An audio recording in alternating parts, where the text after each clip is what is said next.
Got the response from only 38. Now it's 40. Quick, quick. 42,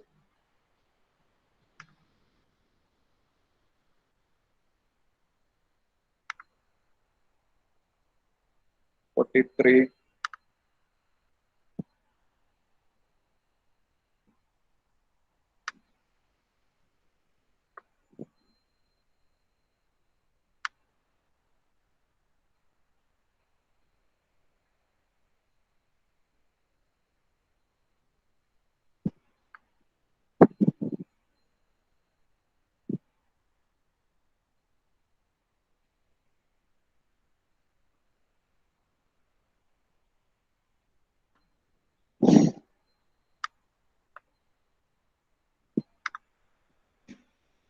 52, 53.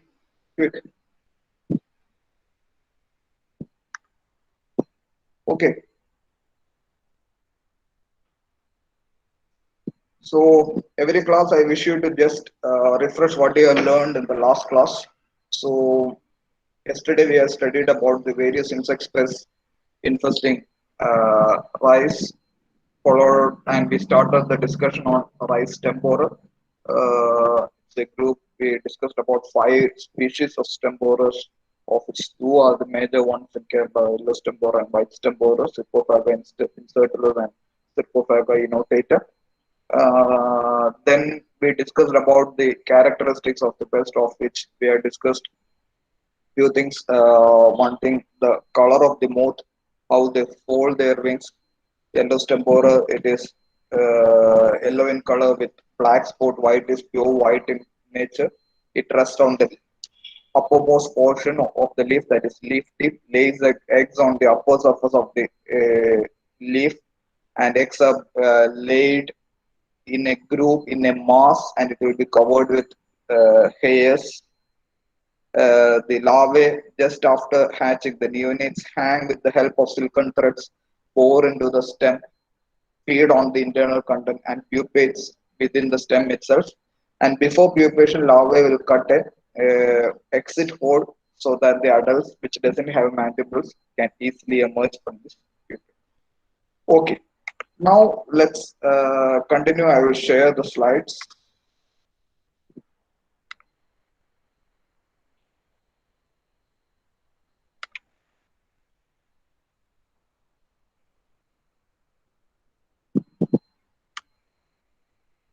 Hope the presentation is visible. Yes, sir. Yes.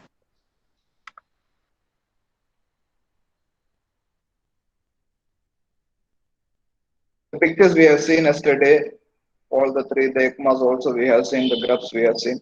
And coming to the next, that is symptom. That is typical of any borer. You have to remember this symptom.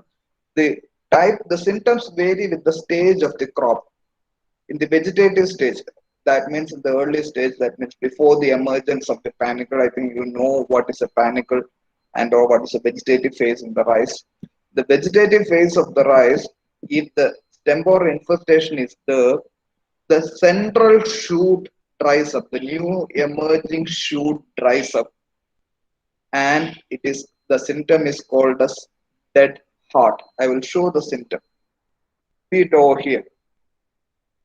We can see it clearly that the central shoot has completely dried up. You can see it over here. You can see the central shoot is dried up, because what it happens is that as the larvae which is bored into the stem feeds on the internal content, the growing tip won't receive any food.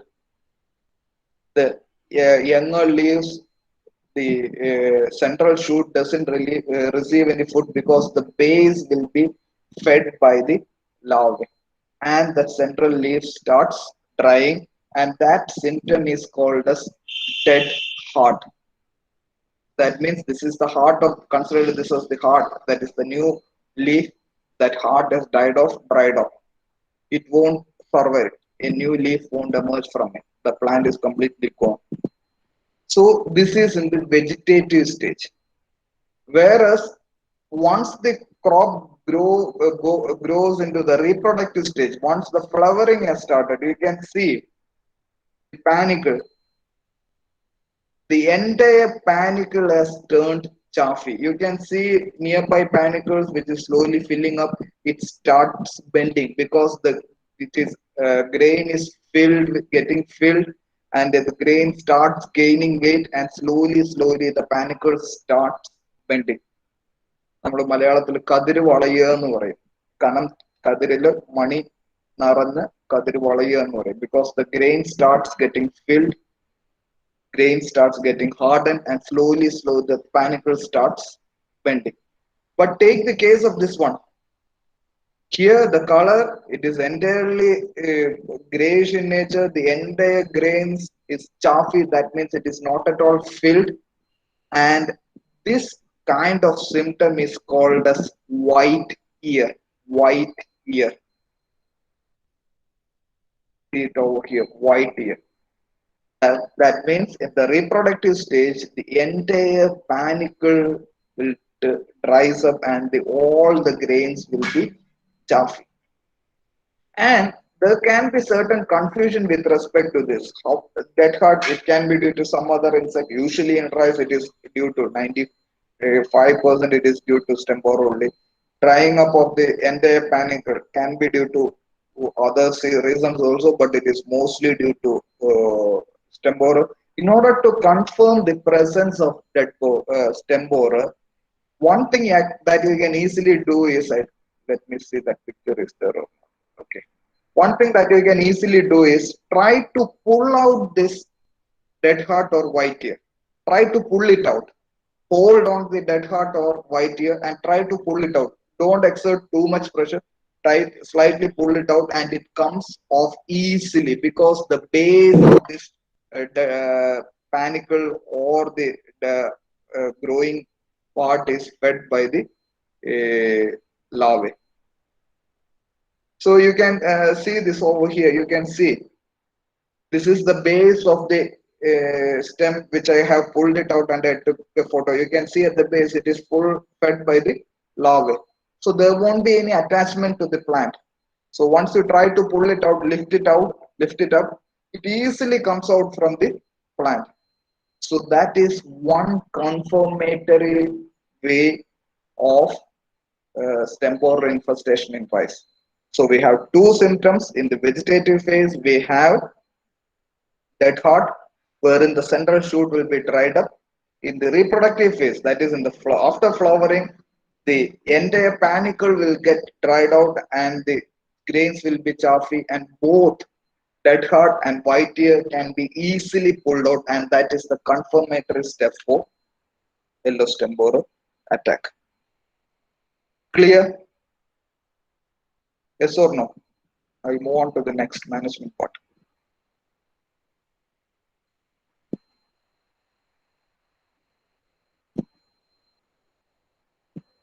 Fine? Yes, sir. Okay. Then coming to the next part, we have seen yesterday, I told you we will be discussing in the same manner. First, we will be discussing about the scientific name as family, then we will be discussing about the nature of damage, and we may discuss about the pest that also we have done, then symptoms, and then management. Among the management, the first thing is varieties. We don't have much resistant varieties. There are certain resistant varieties, but the productivity level, yield potential is bit low for resistant varieties. So we have recommending certain tolerant varieties such as Kanjana, Danu, IR20, etc. These are varieties which are tolerant to stem borer. One more thing I would like to add is that if in the initial stage, just after transplanting, say usually we recommend farmers to transplant within 18 to 25 days, depending on the duration of the variety. So if it is transplanted, and it can attack from the nursery onwards. So it's a pest which starts from the nursery itself. So if it attacks from the nursery onwards in the seedling stage itself, we may have stem borer attack. But if there is stem borer attack in the early stage, at the before the tillering of the crop happens, then the plant responds by producing more and more tillers. Just like I will give an example. Have you ever observed what happens if you cut a branch of any plant? So you might have so many ornamental plants in your home. If you cut this terminal shoot tip, what will happen?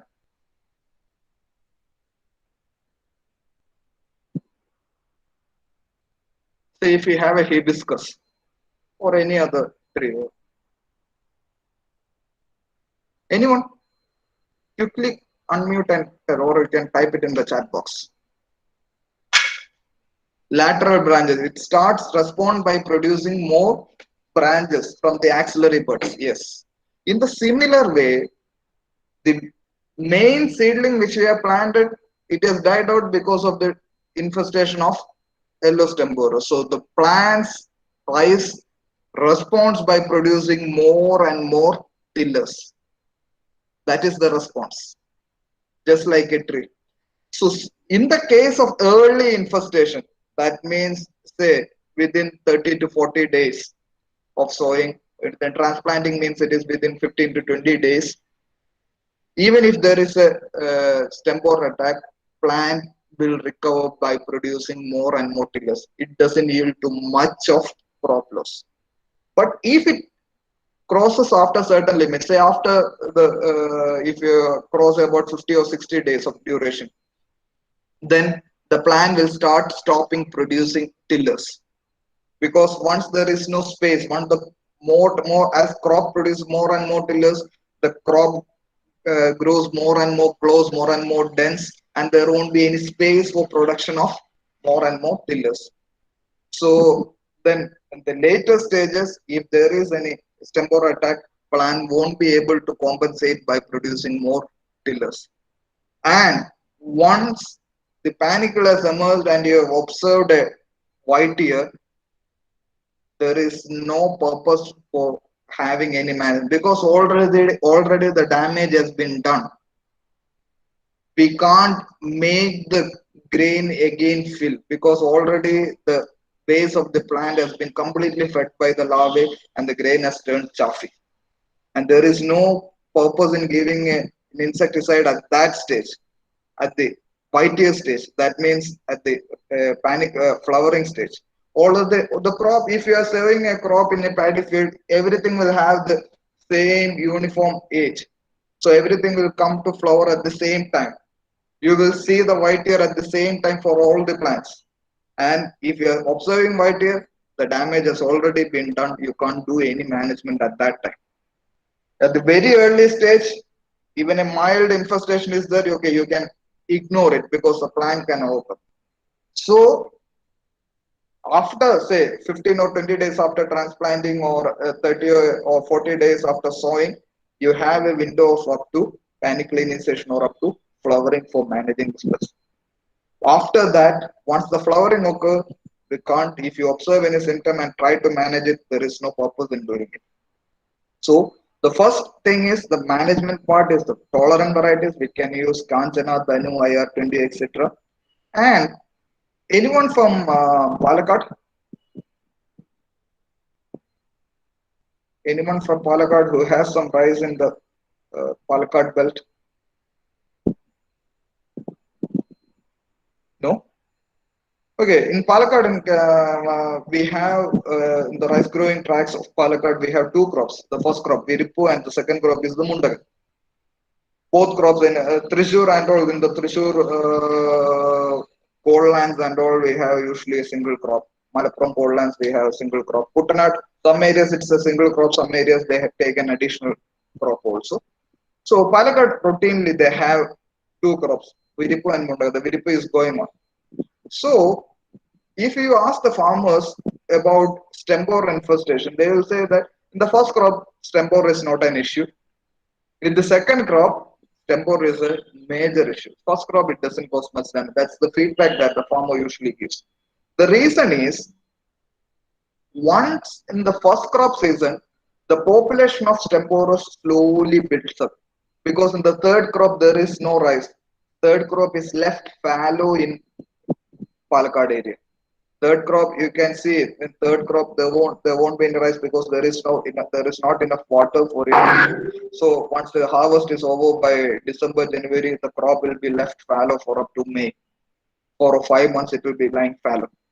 So once you again start planting the rice, the population of stem borer slowly builds up.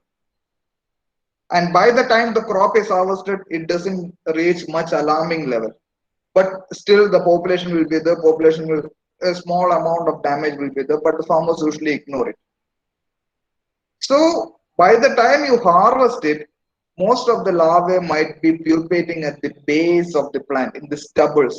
നമ്മൾ നെല്ല് കൊയ്ത് കഴിഞ്ഞ് ബാക്കി നിൽക്കുന്ന കുറ്റിയിൽ ഇതിന്റെ pupa ഉണ്ടാവും. So once you harvest it, the remaining stubbles will serve as the carryover inoculum for the second crop, for the Mundagan crop. So the Mundagan crop will have more pest load compared to the first crop, because in the first crop the population built up slowly, and immediately after the first crop we are going for the second crop, and the pupae or the larvae will be remaining surviving in the stubbles remaining after the harvest. So first, immediately after the first crop is over, try to remove and destroy the stubbles. Destruction of stubbles, it's labor intensive process. One thing we can do is two things we can do. One thing is, nowadays it is combine harvester. Machineries are used for harvesting. So you can adjust the level of harvest. So try to harvest as low as possible, as close to the ground. So that by the during the harvesting time, we cut almost all the entire rice stubble, so that there won't be any survival of the pupae or larvae of stem borer. And then one more thing we can do to prevent the survival of larvae of pupae into the second crop, that is plow the field thoroughly and flood the field. Because once you plow the field and flood it, any pupae or larvae of stem borer which is surviving in the stubbles will get destroyed. So that is another way to prevent the carryover of larvae from first crop to second crop. Okay. So that is one thing we can do. That is one cultural practice. First, we have discussed about resistant variety. We don't have resistant variety. We discussed about tolerant variety.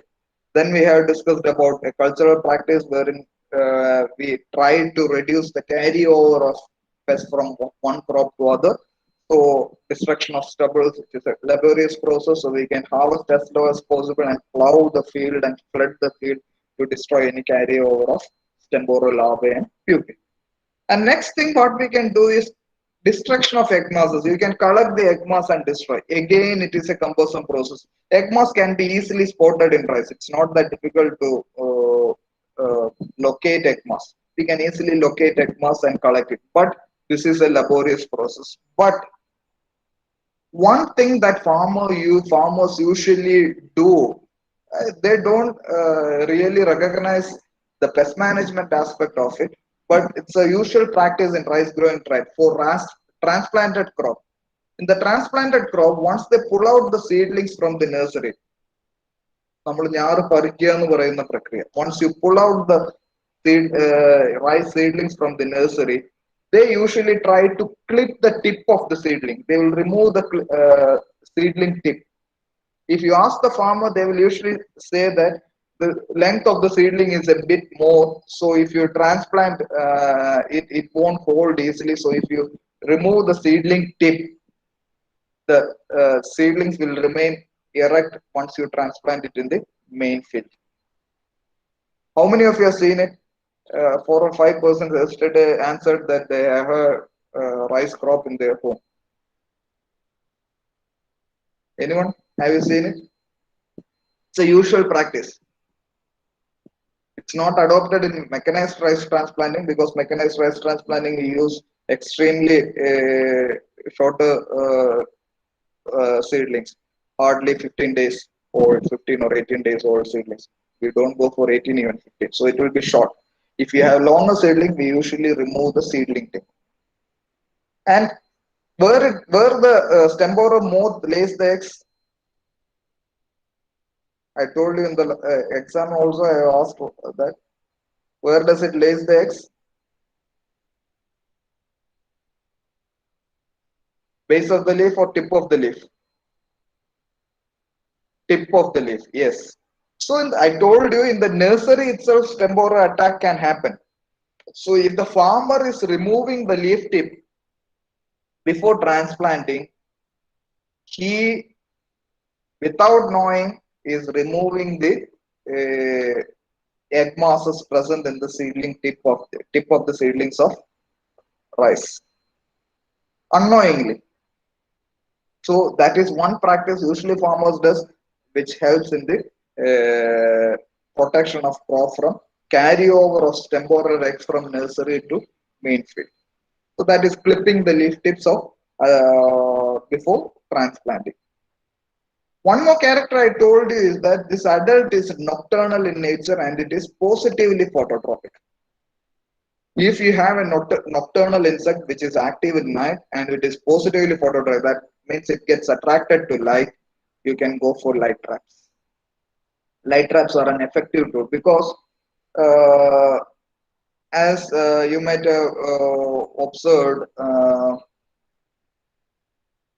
anyone those I will ask you one question that I will ask later. Okay, so this is, since it is a positively phototropic insect, that means it gets attracted to light.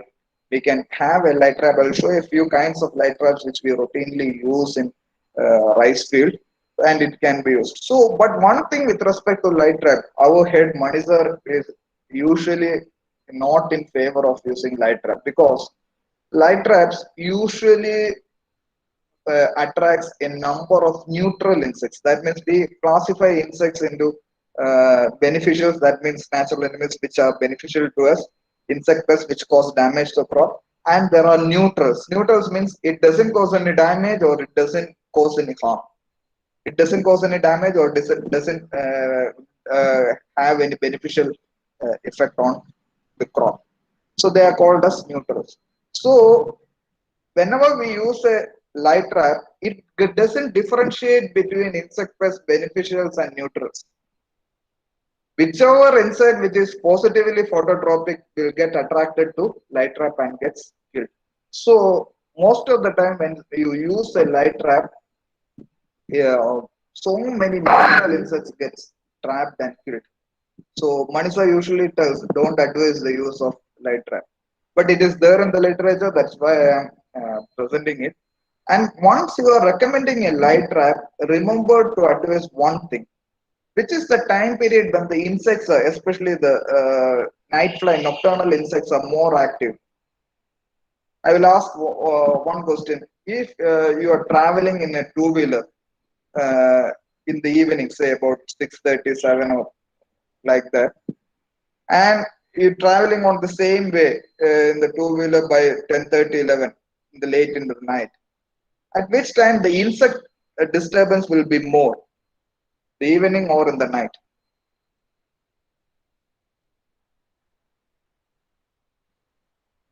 Evening, yes. So that means insects are mostly active in the evening. So your light trap should be switched on by evening. That means 6:15 like that. Maybe depending upon the sunset, if it is sun is setting a bit late, then you can go up to 6:30. So between 6 and 6:30, you can switch on the light trap and you have to switch it off by 8:30 so that the catch of neutrals and beneficials can be reduced. So if you are recommending light trap, remember that it should be perfectly timed to the activity of the insect from evening to about 8, 8:30 like that. So that is one thing you have to remember. I will show a full few picture of light trap, then I will come again later. Okay. Ah, yes. This is one kind of light trap which was earlier used designed by KU scientists. Actually, it is a light trap containing rechargeable battery. This area, this part contains a rechargeable battery which you have to recharge every day. And if you keep the battery in the evening, the battery charge will remain for 2 to 2.5 hours. And by the 8:39 like that, there won't be any charge and light gets automatically switched off. So that was the one thing we used. While I was doing my BSc at that time, KU has designed a solar-based light trap. At that time, very big solar panels were used. It's not like now, and it was demonstrated in Palakkad and all. But what happened was, farmers started stealing those solar traps. So because at that time solar traps were extremely costly, so the university slowly abandoned the use of that solar traps. Then we designed this kind of one, and I think you might have, every one of you might have seen this. Where you have seen this kind of a light trap? I think most of you might have observed it.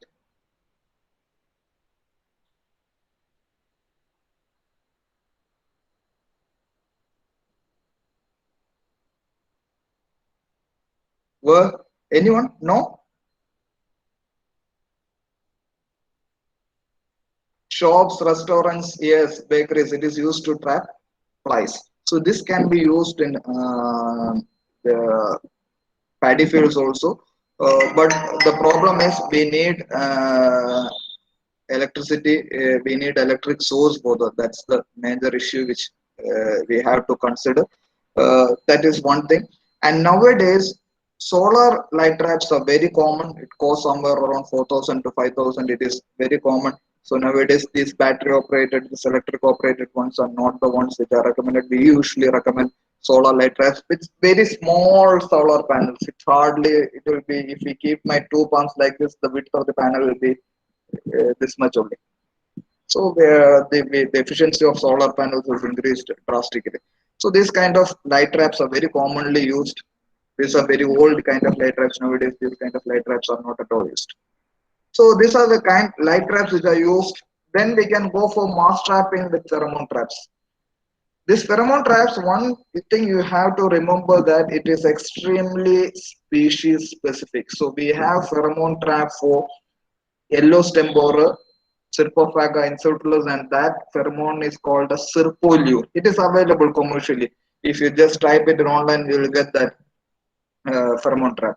And it is recommended at the rate of 20 traps per hectare. So that was the use for mass trapping. That means trapping the adults of it.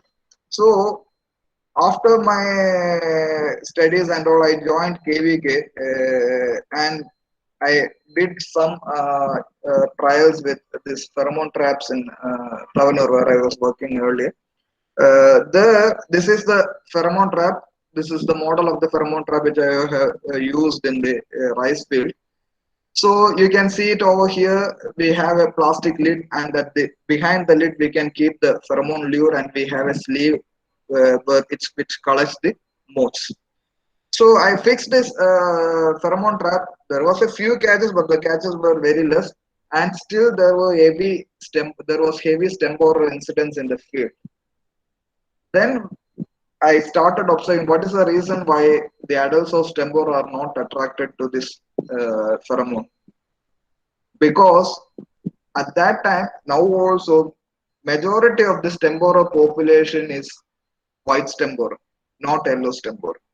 So our pheromone is extremely specific to yellow stem borer. It attracts only yellow stem borer adults. It doesn't attract white stem borer. So this is a thing which you have to take into account whenever you are recommending a yellow stem borer in Kerala now, at least in Kerala. Because here it will attract only yellow stem borer adults, but we have a huge population of white stem borer. It doesn't get attracted to this pheromone traps, and it may not give much desired result. So that is with respect to pheromone trap. Next comes the most important and one of the successful biocontrol programs against stem borer, that is trichogramma. Remember, many a times we observe students answering in answer papers as well as in Viva. They confuse between trichoderma and trichogramma. Trichoderma is a biocontrol agent against fungi. Trichogramma is a parasitoid, egg parasitoid used against insects. Remember those. So we have trichogramma, which is extremely effective. Don't think that it's not an effective management. It is extremely effective. The species which we are using against rice temporer is Trichogramma japonicum. The trichogramma is also used against rice leaf folder also, but the species is different. There we use Trichogramma chilonis. We will come to it tomorrow. Trichogramma japonicum is the one which we usually use in rice against rice tempora. Why we are using rice Trichogramma japonicum in against rice tempora? Because yesterday I told you the eggs of rice tempora is laid in a mass, one layer above the other. The ovipositor, that means the ovipositor is the one, the structure which is used to oviposit into the or deposit the eggs into the eggs of insects. The length of the ovipositor is short in the case of Trichogramma chilonis. So if you are using Trichogramma chilonis, the problem is that it will parasitize only the stem borer eggs which is present only on the top layer of the egg mass. Since the ovipositor is short, it won't be able to reach the bottom layers. But if you are using Trichogramma japonicum, it is having a longer ovipositor. It can reach deeper layers of egg mass. So that's why we go for Trichogramma japonicum, especially for rice stem borer. And we go for inundative release. What is inundative release? You might have studied about inundative release and inoculative release. What is inundative release?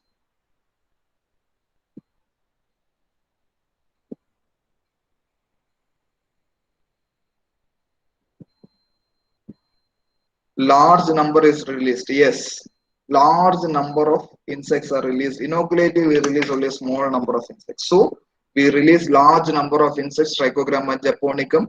I think you all know about trichocards, so I am not going in detail about trichocards. If you want, you just type a message in the chat box. I will again explain what is a trichocard. And we usually recommend it at the rate of 1 lakh per hectare. 1 lakh per hectare. That's why we call it as inundative release. Inundating means flooding. We release large number of insects. So 1 lakh per hectare. 1 lakh means 5 cc. 5 cc. In 1 cc, we will have about 20,000 eggs. Which X is used for mass multiplication of Trichogramma in the lab?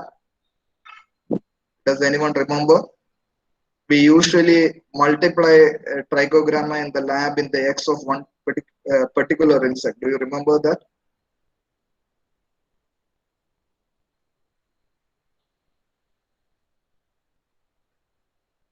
No?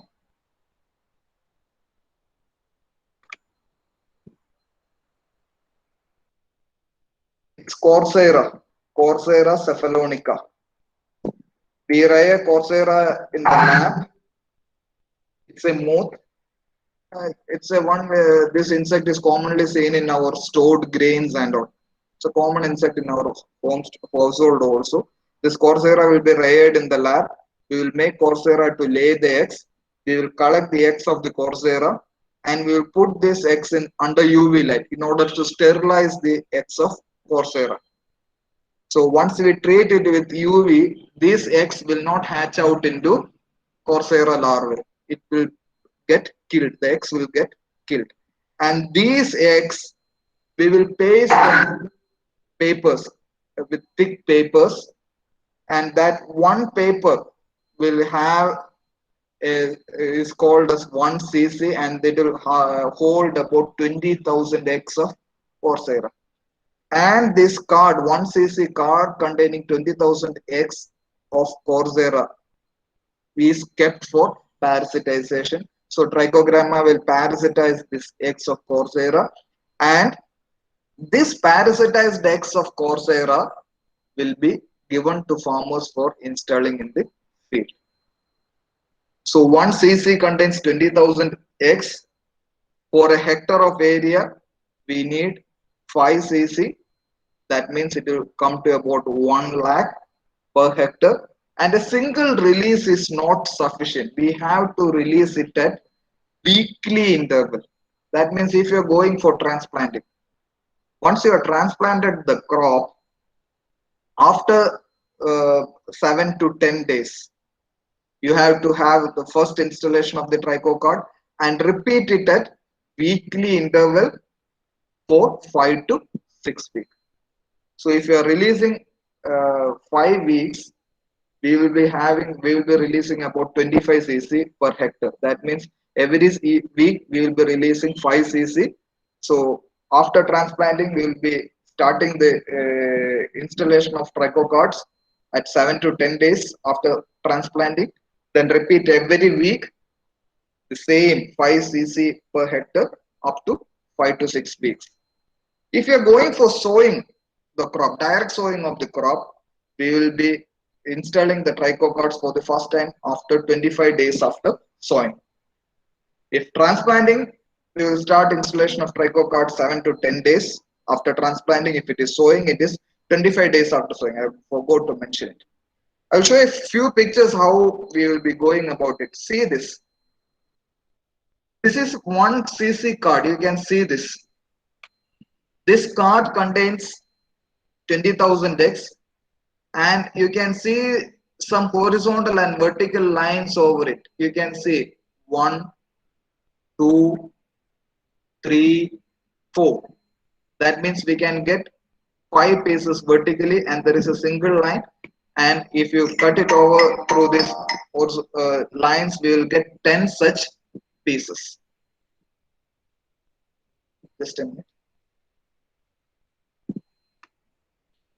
We will get 10 such pieces. So 1cc card, we will cut into 10 such pieces. In this picture, you can see that farmer is cutting this into small pieces. At the middle, he will make a cut. That's how, and along the lines, he will make another cut. So the single card, that means 1cc card, we will cut it into 10 pieces. And these 10 pieces, if it is we are installing trichocards in the second crop or third crop where there is not much rain, we can fix the cards on the undersurface of coconut leaflets to protect it from rain. Because this is a paper card, if it is installed directly on the field, on the leaf, if it is rainy, it gets wet and it gets destroyed. So either we can go for stapling on the undersurface of the coconut leaflet, or we can keep it under plastic cups. You can see it over here. These cards are stapled to plastic cups, and these plastic cups are kept on a twig. You can see it over here. It is kept on a twig. We will take a twig, we will make a slit at the top, and we will keep the plastic cup over like this, and inside it we will staple the cards so that the cards will be protected from rain. And one thing, if you see, you can see that the cups are located at the same level of the crop. It won't be below the crop or it won't be above the crop. It will be at the same level. So that also you have to ensure.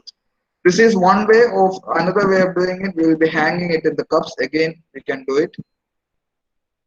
And sometimes the farmers, we also advise the farmers to, if it is in the summer crop where there is no threat of rain, we can directly staple the cards to the leaves.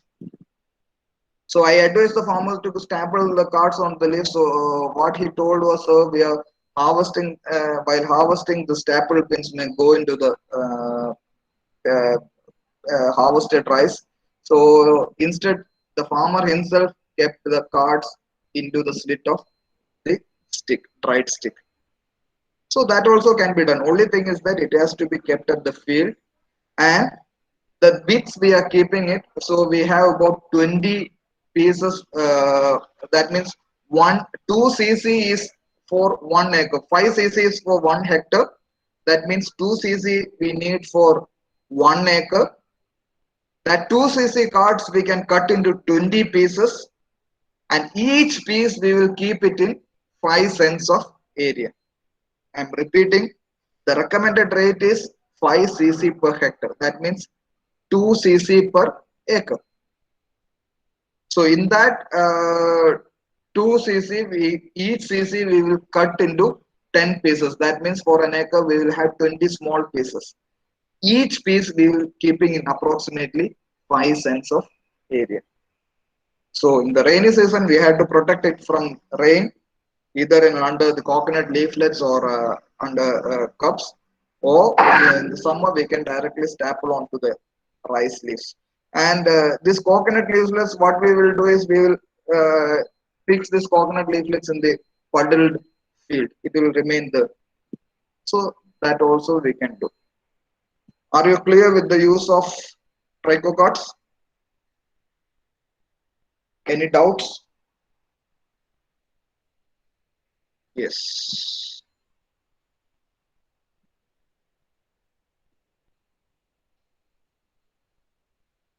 So is my time is over, Harishna?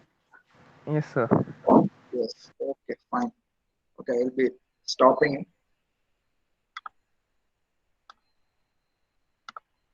Okay, any doubts?